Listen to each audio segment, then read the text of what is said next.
Hello my lovelies, welcome to Tuesday Sewing, and I thought I would spend a bit of time on my Jessie Chorley project.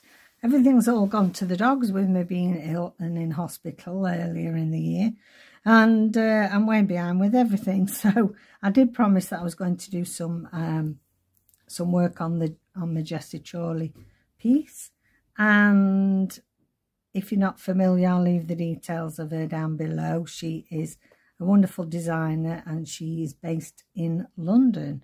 And I got to know her through Rachel at Roxy Creations. She's done a few of these in the past. So I want to do a lot of red work on this. So I've gathered together everything that I've got at the minute that I could find that's red. All sorts of different. So I've got some viscose chenille there. I've got some silk thread here in like a burgundy red. I've got another metallic shiny. I've got some of my DMC 6 threads, 6 strand. I've got some more, I think this is DMC as well actually. I've got a more of an orange red, a fine red there, and I've also got some orangey red viscose ribbon. So I thought today I'm just going to do a bit of seed stitch, and I thought we could have a bit of a catch up. So I'm going to use this. Now this is Anchor tapestry wool that I've had for quite some years. If I'm doing tapestry, I love Anchor best. DMC do tapestry wools, and it's your own preference, I suppose. I don't mind DMC embroidery thread, but I do like the tapestry wool from Anchor. Right, okay, I've got my massive needle here because I'm putting wool through quite a fine weave. We'll see how we go with it. This is my actual bookbinding needle. The reason why I want to see how it fares with this weave. If it leaves the holes too massive in it, we can always go down. But often it's a lot kinder on your hands, a lot kinder if you use bigger needles. So really, that seems to be going through okay. Seed stitch, it's just randomly going in different directions, and you still keep turning your thread round if you want your thread. No, shut up, Catherine. You can turn your piece of work round so that it's easier for you to work in all random directions. I think that's what I'm trying to say. And what I'm planning is I'm starting off quite thick. I'm going to do the whole of this area around the printed stencils in thicker wools, and then I'm going to like an ombre effect really, I'm going to take it up and use the thinner, finer wools, finer cottons as we get nearer the top. That's my plan anyway. You never know. You don't know how it's going to pan out. So with seed stitch, you can just, if you like, put it, you know, I have got a hoop, so I could put this in a hoop actually. I think this might be easier to have it in a hoop kind of for my hands. I don't know where they are at the moment. They're not springing to mind. So it's a matter of just working different directions. It's not rocket science, as it were. It's a nice stitch that you can just meander away at and relax and not have to think too carefully. So I'm going to turn it round this way now. Doesn't matter if you do or not. Sometimes it's just a bit easier for working. Now you can alter direction and come out instead of keep going through the back. Well, you're going through the back, but you're not consciously doing it. You're doing some little bite-sized pieces through the thread. The only thing with that is you have to be careful if you're using really thick thread that you don't get it in a right tangle. which, you know, you can see it's not liking, and it's starting to make the thread a little bit frayed. Now, you know, I'm not trying to teach you to suck eggs. There's far better people that do precise embroidery on YouTube than I do. This is just things I've picked up over time and doing odd day courses and things. I am hoping to go to Nottingham next couple of months to do a red work course, because I said I'd do red work on here, and I think basically red work is using all different red cottons, red embroidery threads. But if I've chance of doing this course, I will, and then if there's any extra tips I can pass on to you guys, can't I? So I'm going to turn it again. I want to have it up here. I'm trying not to stab myself with the pins that are in. So you do get a thicker spread with this thick tapestry wool. Now, the other thing to bear in mind is when you're using like thick threads, or for example, if you were to use this really fine metallic, you have to cut shorter threads. This is probably a bit longer than really necessary, because the quality of your thread disintegrates the more times you pull it through your fabric. So you are better off with shorter lengths, because then the quality of the stitches that you're doing, the wool or the thread, the floss in your stitches, diminishes. It won't be as good, and you might not always be able to tell, but we're talking about these pieces. You put a lot of hours in, your heart and soul. You want them to last, don't you? We want people that are going scavenging in hundreds of years' time around the future charity shops or whatever they're going to have then, and finding these embroideries and these pieces, the projects that we've done, and be thrilled to bits like we are when we find them. So every little bit we can do to preserve our threads, the better, really. Now, once you get into the swing of it, it grows. I always put me, because I have a lot of, I can't feel properly in this left hand, as many of you will know, because of the arthritis. And so when I'm sewing, I always like to have my strapping on, just to give it that extra support, really. And the thing is, with this big needle, I'm okay. It's the fine little threads and fine movements that are, you know, many of us are starting to struggle with. So we'll just do a few more of these, but as you can see, it's starting to thin out the thread. Look, you have to be careful you don't go through the middle of it. So really that piece was a little bit too long, but it's okay. We're not doing an exam, are we? We're doing it for fun.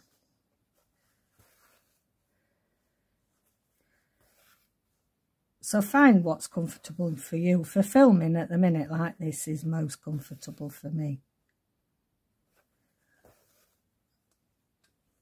Lengthen your stitches, shorten them, change them in different directions. It's a really good filling stitch. So it's been a bank holiday here in the UK, August bank holiday. As I've said before, we're not having the best of summer weather. We're never happy, are we? You know, in Europe and Italy, France, Spain are having horrendous temperatures, Greece, and they can't wait for summer to be over because it's been too hot. We haven't had hardly any sun. There's never a happy medium, is there? I think we're always unhappy with the weather wherever we are. So So, yes, we had a bank holiday, and we don't live far from the major oak, which is Robin Hood's tree, the legend of Robin Hood and Maid Marian. We don't live far from there. Quarter of an hour in the car. And they have a big festival every year where they have people all dressed up in medieval costume and showing you wood turning and archery and all sorts of good things like that. It's fun. And my boys went every year with my mum. She used to take them. And a lot of fun to be had by all. You know, I've had many a happy memory of taking the boys when they were little. They got the Robin Hood hats and the bows and arrows, and I had to be Maid Marian. Now you can't imagine that, can you? Me jumping about.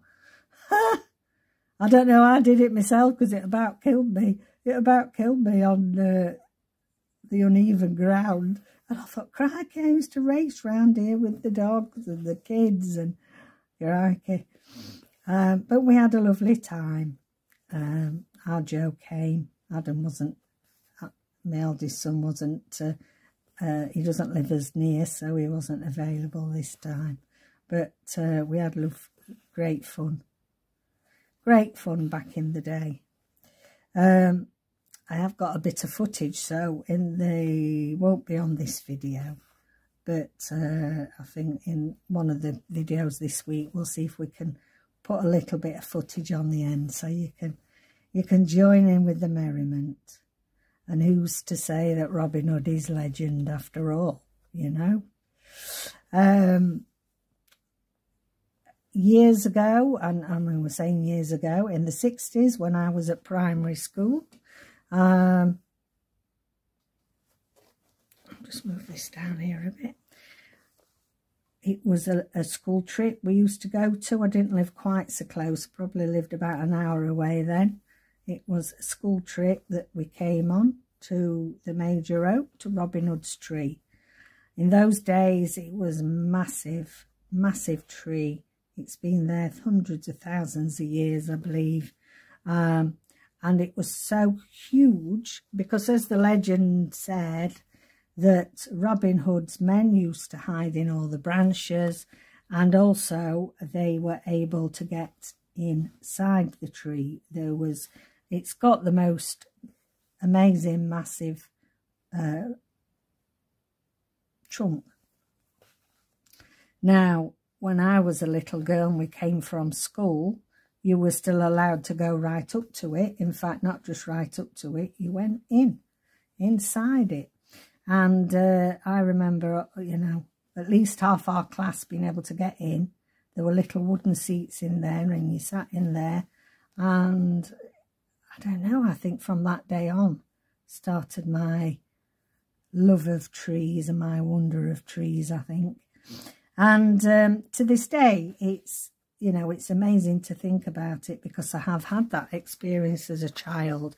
But for preservation, you're not allowed to go near it. There's fencing around it, so, you know, wooden fencing, so you can still see it.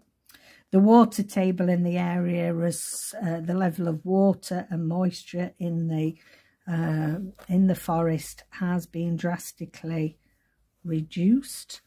And I'm going to turn this round a bit now, because I'm going in see if I can try and alter my direction. So the water table, as they call it, has shrunk, and therefore over the years the levels of moisture have affected the growth, and in actual fact now you cannot get inside it. It has shrunk that much. You can't get inside it, even if you wanted to. You know, they don't. It's keeping it up now. There's some scaffolding in parts. Not scaffolding, but, you know, like, props, metal props that they put in building that, you know, that's a bit unstable. They sometimes put metal props to hold up the branches and things.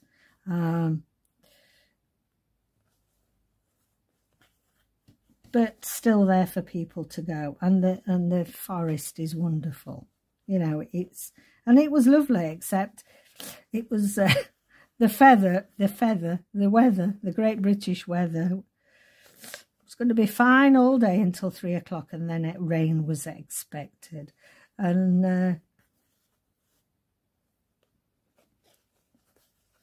well, the heavens opened, and about 12:30. So, yeah, weatherman, wrong again.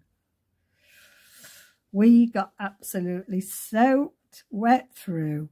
It wasn't cold, though. And, oh, Nelson loved it. He loved it. I mean, dogs do, don't they? Oh, he was slipping, sliding in all this mud in the forest.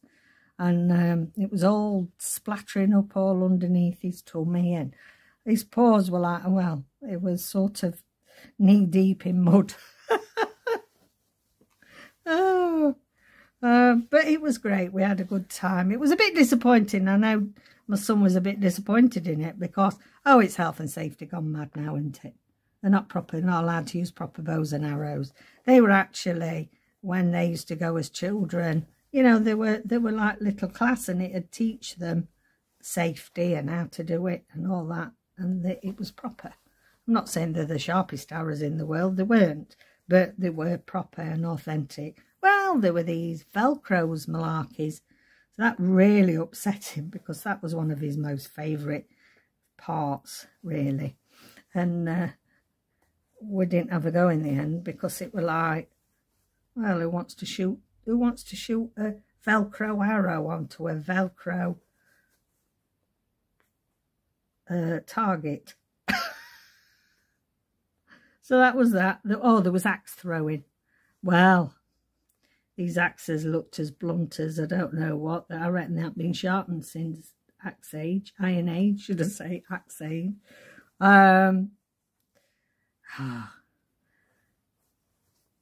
they had fires going, and they had the minstrels singing, and there were people in costumes walking up and down the forest paths and in the most weirdest of outfits. And then they talk and sing, and they got the recorders and the loops, is it? Right, I'm going to have a try a bit of this. This is the Steph Francis Viscose. I'm not going to have too much length of this, and we'll see how this goes. This needle's way too big probably for this, but it will go through this thread. See how this fares.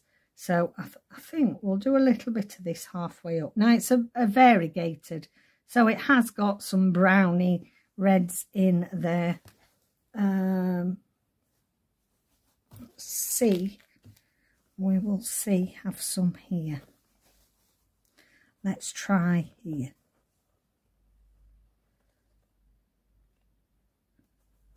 Now then, I think this needle, just see what else I've got. Don't think I've got all my needles handy. Let's try, this is a smaller one. I feel that that's making big holes that we don't need, we can't disguise. So let's try this smaller one. This is where I struggle.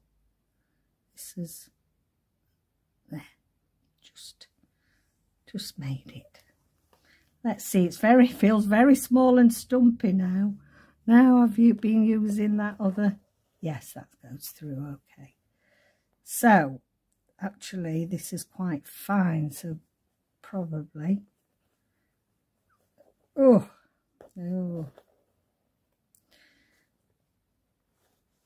it might have been trying to go through the knot. That's better.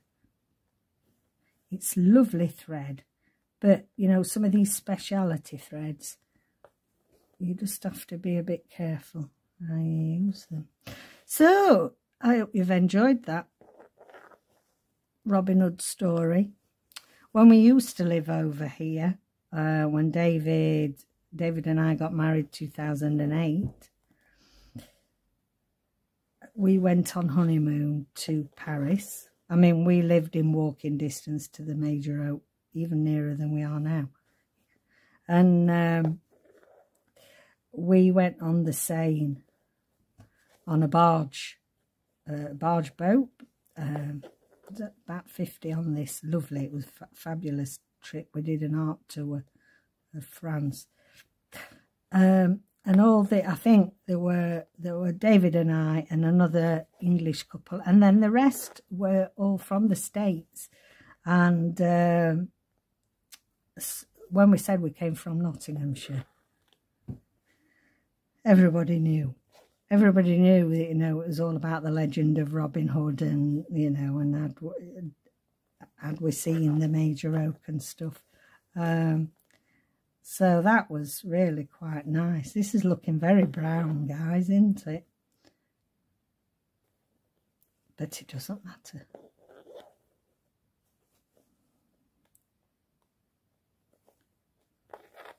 It'll give us a nice little patch.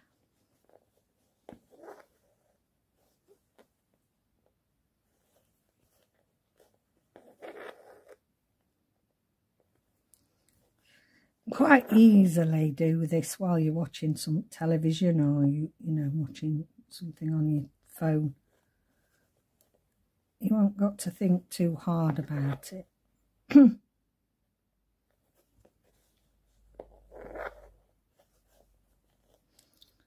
might try this as a double strand and see how that looks. I think how fine it is, I'd have been better off with my plan of doing a bit of an ombre in thickness. I'd have been better off being further up, but it doesn't matter, does it?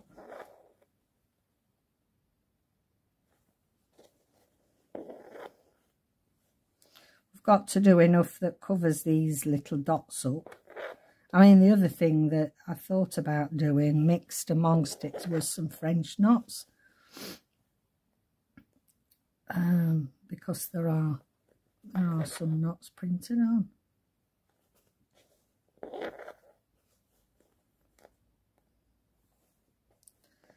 So we've got all the lights on, so hopefully the light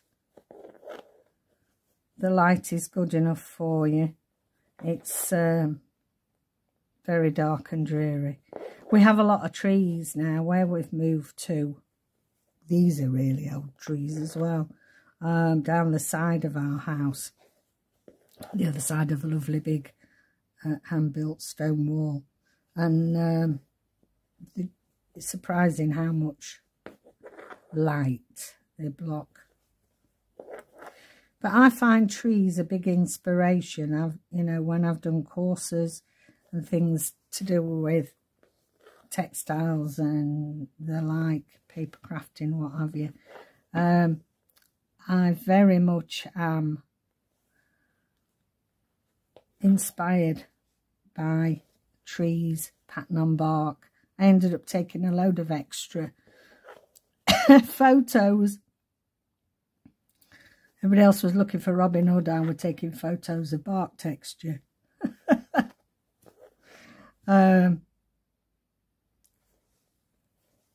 I'm very fortunate, though, that the woods, you know, the Sherwood Forest, the trees are very elderly.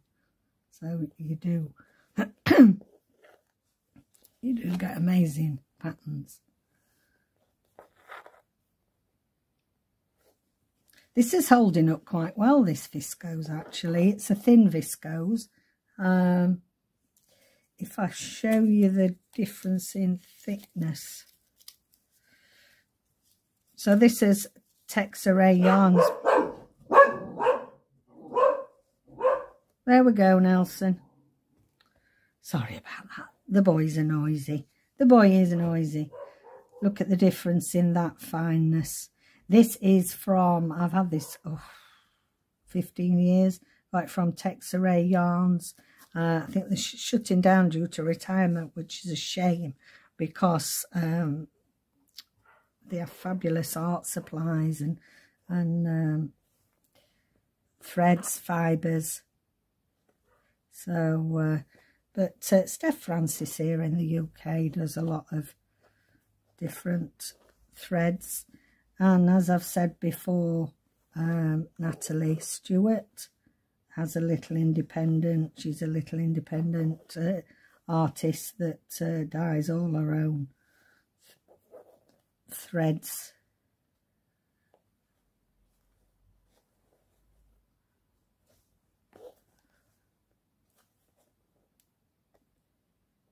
Sometimes it can get tangled, you have to be a bit careful.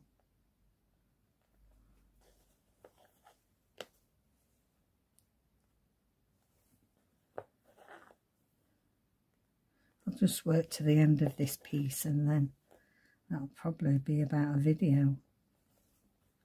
Sorry I didn't get to do a sewing video last week, I apologise.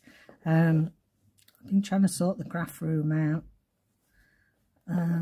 You know, it's not the first thing you try to do when you move, and of course being in and out of hospital, we've only just started putting some of our art pieces up.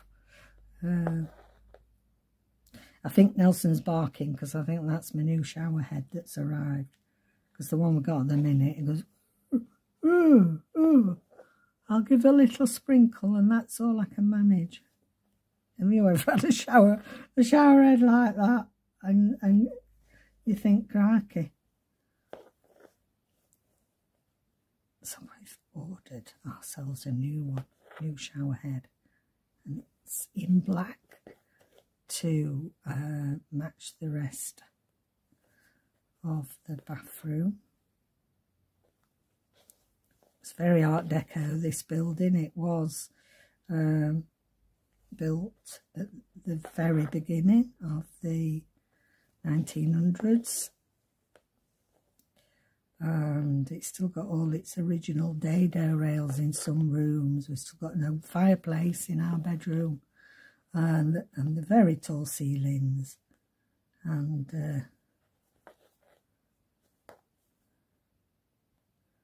we've only just got round. I'd love to put a new toilet and sink in, can't afford that yet. It's a shame when they put all horrible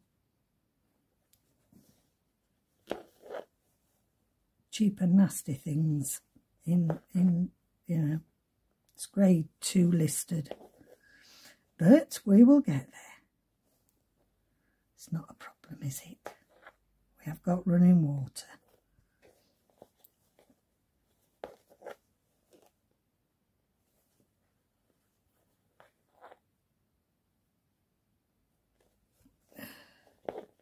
Quite nice to use this variegated thread. I thought it was variegations of red, but I think on the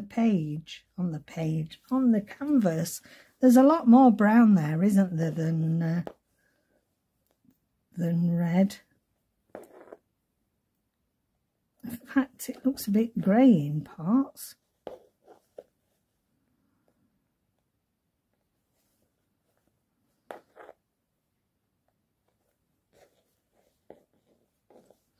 Right, I'm going to stop that because before I finish, I just want us to try the thicker viscose ribbon. I mean, you can do ribbon work and do all sorts of really lovely fancy things with it, but you can also just use it as is. Let me get I need to get my big needle out, and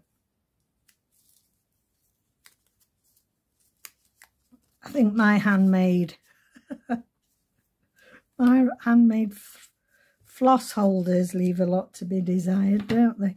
Right, I am going to go this way because I think it's going to be quite thick.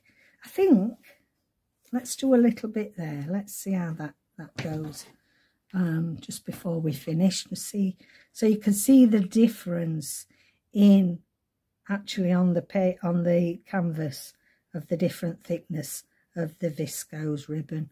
So you can see this is far thicker. Probably cut a length that's too big. Okay then, so let's give it a go.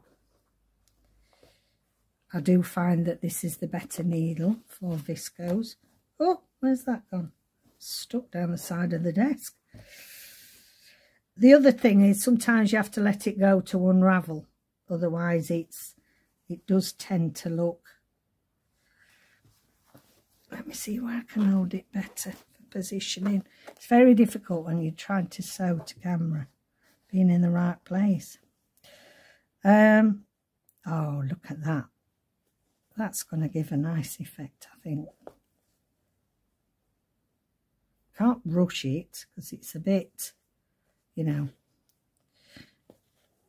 The other thing is that I'll repeat again, and you probably already know this, but if you are struggling to get through really thick like that, you're struggling, just give your needle a little twiddle and it loosens the fibres off for you and makes it easier to get through.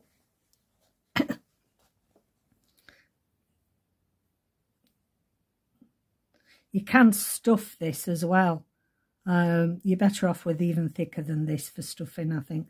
You can do this, but it's very difficult to do without it unravelling on you. So you can get a lot thicker. A bit like, more like the tubey, what we call tubey net that we used to use in nursing. Probably still do. A bit like the tubey grip they put on when you've hurt your ankle or whatever. Well, the tubey net is... You can get the real thick tubey net, and it's similar to this viscose. I presume it is viscose. Let me have a drink of water, sorry.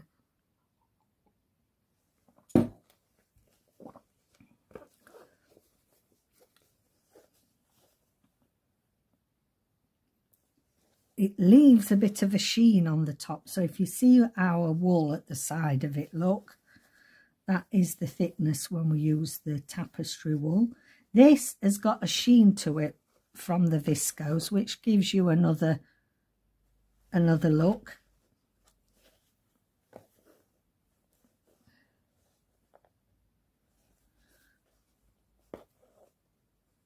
Don't pull too tightly because it doesn't like that either.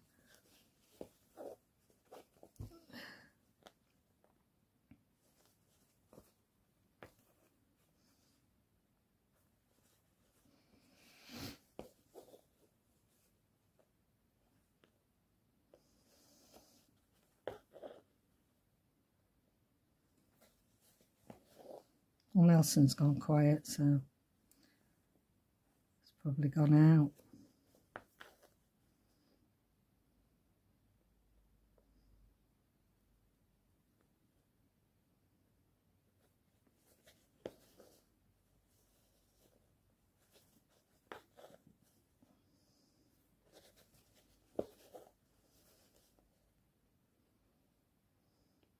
Certainly easier if you have really arthritic hands. It's certainly easier to use a bookbinding needle. It takes all the stress and strain so that you're not taking any of the stress and strain. That's trying to go through the knot.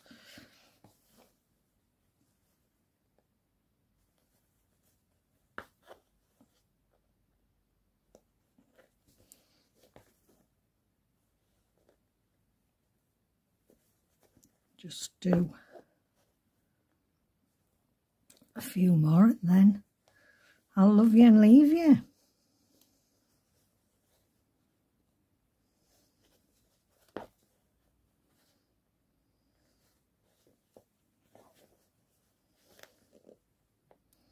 I think you certainly need to concentrate a little more with this thread to make sure it's not getting overly twisted. Right, okay then, so there we go. I think we've done enough here. So we did this very fine viscose, which is this one, and we've just done the next diameter up, which is probably millimeters, a couple of millimeters. But it does give you a lovely, I do think it gives you a different dynamic. It makes it feel a bit more textured. If we look at that, you can see a difference in the texture.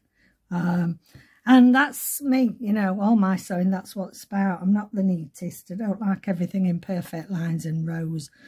Can't sew a straight line to save my life. But it's all about the texture and the enjoyment, really. So thank you so much for joining me. It's been nice to, you know, be able to do a little bit of work on this Jessie Chorley piece. I'll leave her details down below. And sorry I've not been able to get to it sooner, but yeah, we'll have a few more videos in the future, won't we? I'm sure. So don't forget to like and subscribe, and I'll see you next week for another sewing video. Bye-bye.